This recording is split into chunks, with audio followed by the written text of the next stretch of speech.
12th physics. देखिए, इसके पहले हम लोग कम्बिनेशन ऑफ रेसिस्टर्स पढ़े हैं। दो तरह से कम्बिनेशन पढ़े हैं, एक सीरीज में और एक पैरेलल में।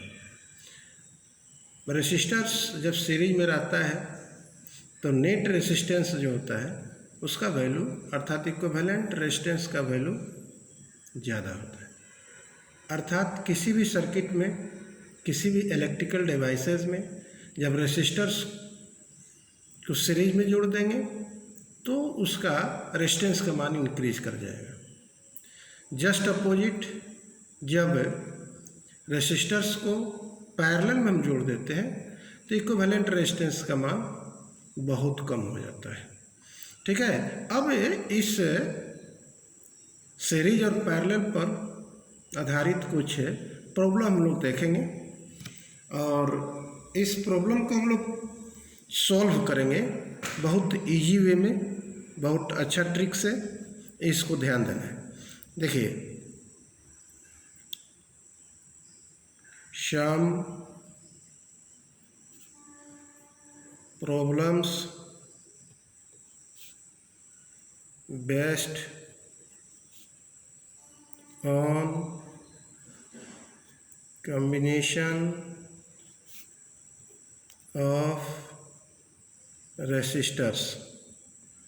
रेसिस्टर के आधार पर, कम्बिनेशन ऑफ रेसिस्टर के आधार पर प्रॉब्लम को कैसे सॉल्व करेंगे। देखिए, एक मेथड से हम तो एक मेथड है potential difference method. Potential difference method बहुत इजी से इसको आप कम्प्लेक्स सर्किट को भी सॉल्व कर सकते हो। देखिए, बहुत इजी है। जैसे मान लीजिए सब प्रॉब्लम जो आएगा एक ही तरीका का क्वेश्चन होगा। जैसे मान लो फाइंड आएगा the equivalent resistance between A and B. ऐसे ही निकालने के लिए सब प्रॉब्लम जो बताएगा उसमें एक ही क्वेश्चन रहेगा। जैसे मान लो पहला प्रॉब्लम हम लेते हैं। जैसे मान लो यहाँ 3 रेसिस्टर लेते हैं। एक क्या हो गया, एक क्या हो गया, एक क्या हो गया। 3 रेसिस्टर्स हो गया। अर्थात 3 रेसिस्टर्स जो है, ये 3 रेसिस्टर्स ए और बी पॉइंट के बीच जुटा हुआ है। इसका रेजिस्टेंस मान लो R1 है, इसका रेजिस्टेंस R है और इसका भी रेजिस्टेंस R। इक्विवेलेंट रेजिस्टेंस, बराबर रेजिस्टेंस के। अब देखिए, इसको हम लोग ए और बी के बीच ऐसे मान लो कोई वायर हम लोग ऐसे जोड़ देते हैं।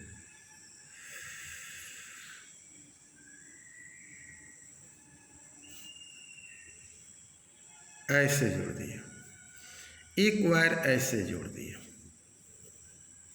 सपोज करो। तो कह रहा है कि ए और बी के बीच आपको रेजिस्टेंस का मान ज्ञात करना है। अब देखिए, बहुत आसान है। पोटेंशियल डिफरेंस मेथड में हम लोग एक पॉइंट पर पोटेंशियल भी मान लेते हैं, एक पॉइंट पर पोटेंशियल 0 मानते हैं। समझने की बात है, बहुत से सवाल इस मेथड पर बनेगा। अब यहाँ भी माने हैं, यहाँ 0 माने हैं। तो देखो, यहाँ जब किस सर्किट से, वायर से कोई इलेक्ट्रिकल एलिमेंट्स नहीं जुटा है, तो नहीं जुटा है तो इसका मतलब है यहाँ भी पोटेंशियल भी हो जाएगा। ठीक है, और फिर यहाँ से गया तो इसमें भी कोई एलिमेंट्स नहीं जुटा है, इलेक्ट्रिकल एलिमेंट, तो यहाँ भी पोटेंशियल 0 हो जाएगा। अब देखिए, इस के बीच क्या है, एक जगह पोटेंशियल भी है, एक जगह 0 है। फिर इसके बीच क्या है, 0 है, भी है। इसके बीच क्या है, 0 और भी है। इसका मतलब पोटेंशियल सेम है, और पोटेंशियल सेम है तो all are in series parallel. तो हम लोग ऐसे भी इसको लिख सकते हैं। देखो, यह हो गया।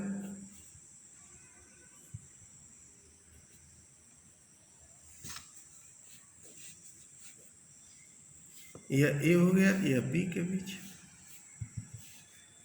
बहुत आसान तरीका है।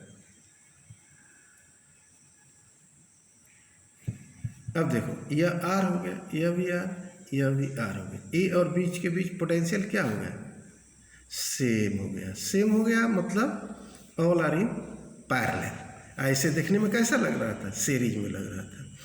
तो इसका इक्विवेलेंट रेजिस्टेंस आप ऐसे लिख सकते हो, 1/R equal to 1/R plus 1/R plus 1/R।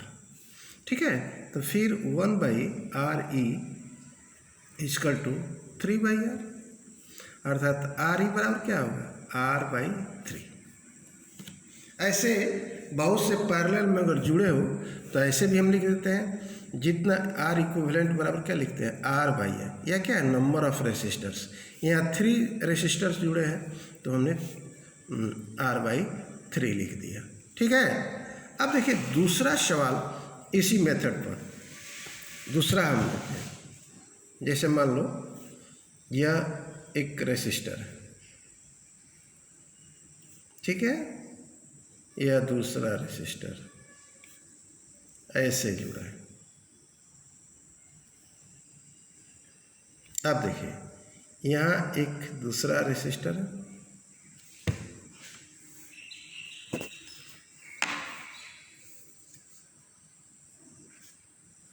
ठीक है।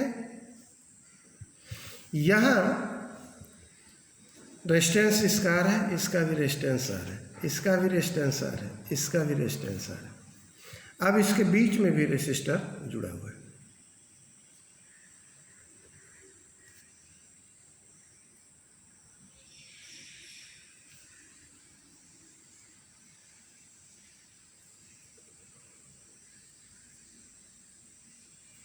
फिर यहाँ से रेसिस्टर जुड़ा है,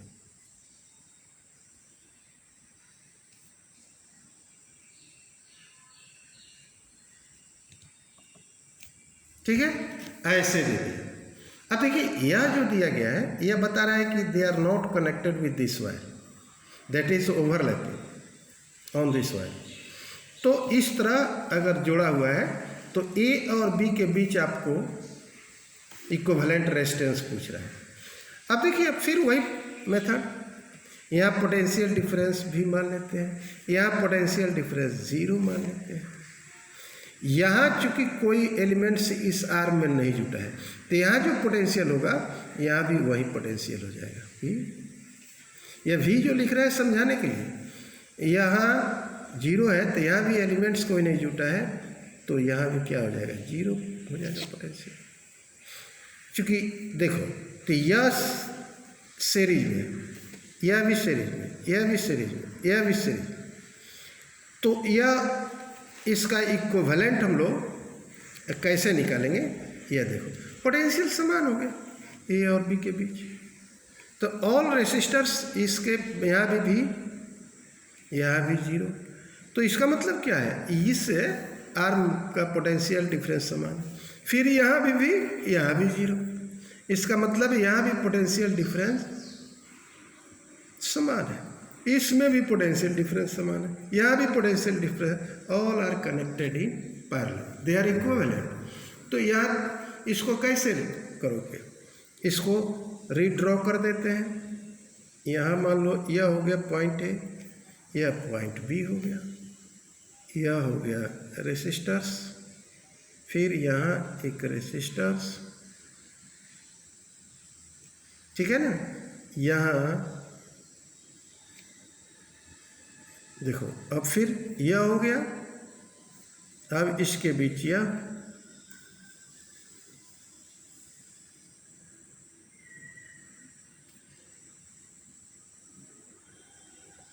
ठीक है, और फिर यह तो यह भी पैरेलल है क्योंकि पोटेंशियल डिफरेंस क्या है? समान है, ठीक है। अब देखो फिर इसको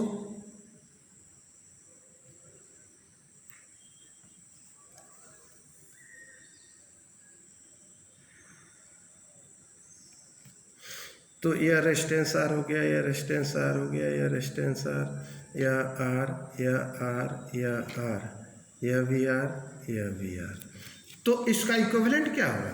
यहाँ देखो, यह 2R हो जाएगा, यह भी 2R हो जाएगा, यह 2R, यह 2R।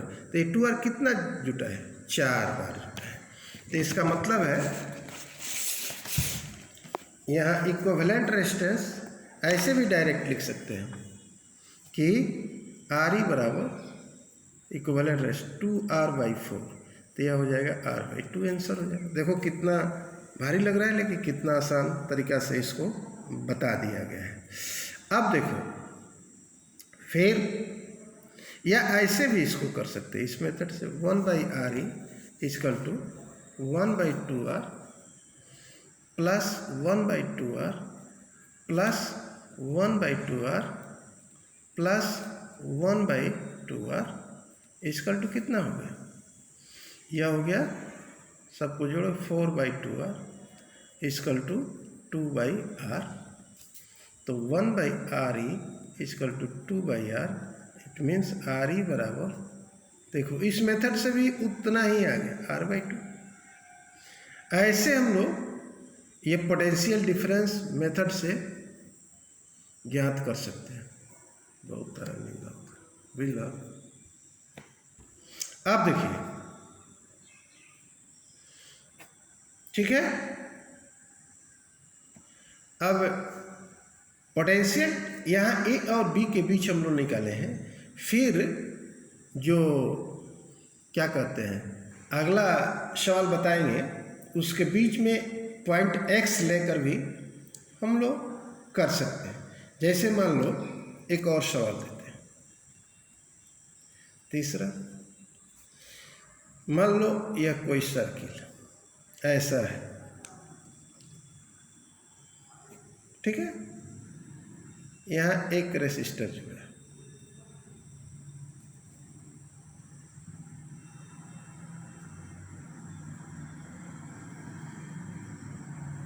यहाँ पॉइंट ए दे दिया, यहाँ पॉइंट बी है, ठीक है। यह रेसिस्टर है जिसका रेजिस्टेंस R है, यहाँ रेसिस्टर है, यहाँ रेजिस्टेंस R है। तो इस ए और बी के बीच पोटेंशियल डिफरेंस इक्विवेलेंट रेजिस्टेंस का मान याद करने के लिए यह R है, यह R है, ठीक है। अब देखो, यह बीच का जो है, यहाँ अगर आप लेते हो, जैसे मान लो यहाँ आप ले लिए 0 पोटेंशियल डिफरेंस, बी पर क्या लिए, यहाँ पर भी, ए पर भी ले लिए, तो यहाँ पर 0 लेंगे। अब भी यहाँ से चलेगा 0, तो क्या होगा, भी ए पर भी है और बी पर 0, तो 0 चलेगा। यहाँ कोई एलिमेंट नहीं जुड़ा है, तो यहाँ भी पोटेंशियल डिफरेंस 0 हो जाएगा। फिर यह चला यहाँ से, यहाँ कोई एलिमेंट नहीं जुटा है, तो यहाँ भी समान 0। फिर यहाँ से चला, यहाँ पर आया, कोई भी पोटेंशियल डिफरेंस एलिमेंट नहीं जुटा है, तो इसलिए यह भी पोटेंशियल डिफरेंस 0 हो गया। अब देखिए, अब इस जो टर्मिनल पॉइंट्स है, यहाँ हम लोग एक दूसरा पॉइंट x मान लेते हैं। जैसे मान लो इसको ऐसे लिख सकते हैं, a और यहाँ x बीच वाला पॉइंट, यह b हो गया, ठीक है। तो यहाँ देखिए, तो यहाँ b हो गया, तो यह एक, इसके x और a के बीच एक रेसिस्टर जुड़ा है, जोड़ दिए। फिर x और b के बीच कुछ नहीं जुटा है, ठीक है ना, लेकिन पोटेंशियल डिफरेंस है, तो इसका रेजिस्टेंस हो गया, उसका रेजिस्टेंस R, इसका भी रेजिस्टेंस हम लोग R मानते हैं। अब देखिए, यहाँ पोटेंशियल डिफरेंस भी है और यहाँ 0 है, फिर यहाँ भी 0 है, यहाँ भी 0 है और यहाँ भी है x पॉइंट। तो इसलिए इसको हम लोग पैरेलल में ही ले लेंगे, पोटेंशियल डिफरेंस समान है, तो ऐसे जोड़ दिए, यहाँ तक भी चला जाता है, मान लीजिए, ठीक है। तो यहाँ भी पोटेंशियल है, यहाँ 0 पोटेंशियल है, ऐसा। फिर इसके और इसके बीच पोटेंशियल डिफरेंस,